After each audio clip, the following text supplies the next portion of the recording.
Assalamualaikum warahmatullahi wabarakatuh.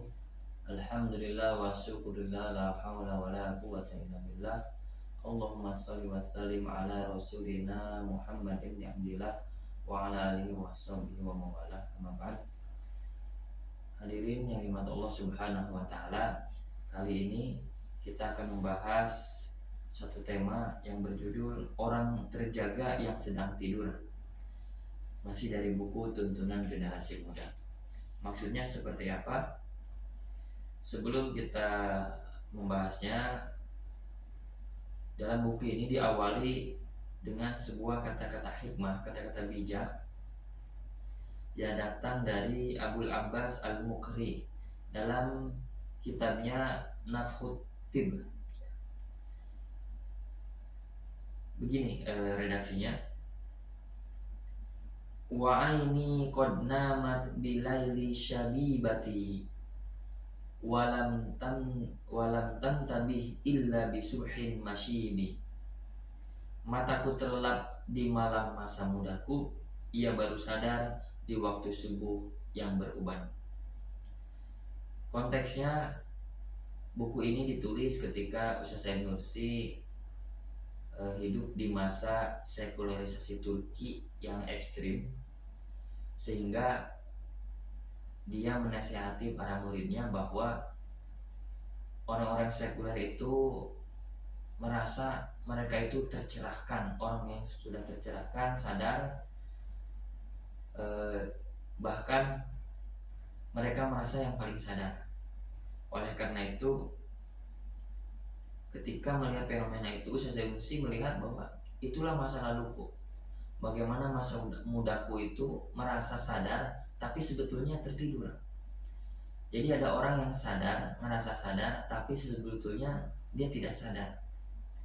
Nah, sampai-sampai konteksnya pada waktu itu banyak para muridnya yang terperdaya, sehingga atas nama toleransi mereka bisa bersahabat dengan orang-orang sekuler, kemudian bekerja sama. Padahal dibalik mereka yang ngerasa sadar, tetapi sebetulnya mereka tidak sadar sedang terbawa jauh, terseret jauh oleh dinamika sekuler pada waktu itu. Oleh karena itu, mungkin sebelumnya sekuler pada waktu itu lebih pada westernisasi yang terlalu ke barat-baratan. Semua hal yang datang dari barat diadopsi 100% tanpa pilih-pilih. Nah, inilah yang sangat mengkhawatirkan kondisi Turki pada waktu itu. Jadi Ustaz Said Nursi di sini sampai menasihati kepada murid-muridnya dengan bahasa kiasan. Mungkin akan saya bacakan. Wahai orang terjaga yang sedang tidur.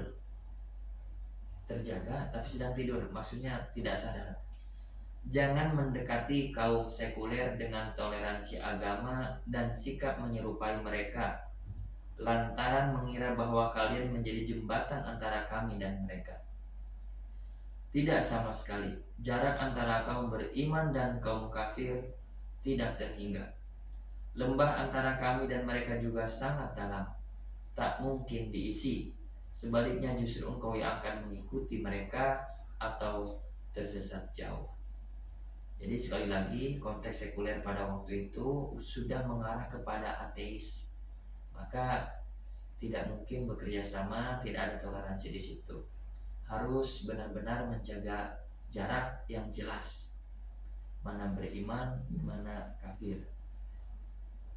Baiklah, mungkin kita juga bisa kiaskan bahwasanya setiap hari mungkin ngerasa kita sadar, pergi berangkat bekerja, belajar, kuliah, dan sebagainya, seakan-akan kita merasa orang yang sedang sadar, tetapi pada kenyataannya setiap detik, setiap menit kita lewati, bahkan hari demi hari kita lewati secara tidak sadar bahwa sebetulnya kita sedang tidak sadar. Apa yang maksud tidak sadar di sini? Saya Nursi lebih kepada poinnya iman.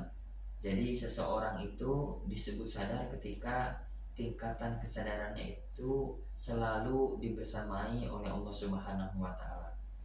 Artinya dia terjaga, kemudian menjalankan kesehariannya itu dalam koridor-koridor syariah, menjauhi apa yang dilarang oleh Allah Subhanahu wa taala. Itulah kesadaran tertinggi yang dimaksud oleh Ustaz Said Nursi.